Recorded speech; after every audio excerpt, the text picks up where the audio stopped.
নমস্কার। বলাকা ভ্রমণ সংস্থা কোলাঘাট আজকের এই পবিত্র দিনে, আজকে দোল পূর্ণিমা, আমরাও সব রঙে রেগে উঠেছি। এই পবিত্র দিনে, বিশেষ দিনে কিন্তু আমরা কোলাঘাটে নেই।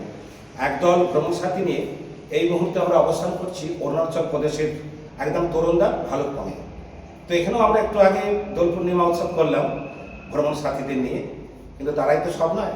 এর বাইরেও প্রায় ৬,০০০ বলাকা ভ্রমণ পরিবারের যে সদস্য আছেন রাজ্যের বিভিন্ন প্রান্তে, তাদের সবার উদ্দেশ্যে, এবং শুধু তাদের নয়, যারা বেড়াতে যান, সর্বোপরি সর্বস্তরের মানুষের উদ্দেশ্যে বলাকা ভ্রমণ সংস্থার পক্ষ থেকে শুভ দোল পূর্ণিমার অনেক শুভেচ্ছা, ভালোবাসা, শ্রদ্ধা। ঈশ্বর আপনাদের মঙ্গল করুন, আপনারা সবাই ভালো থাকুন, এই কামনা করুন। কোলাঘাট বলাকা ভ্রমণ সংস্থার পক্ষ থেকে আমার সাথে আছে বাবুরাম, নানু এবং অবশ্যই তপন আর আমি, আর আপনারা আছেন আমাদের সাথে। সবাই ভালো থাকবেন। নমস্কার।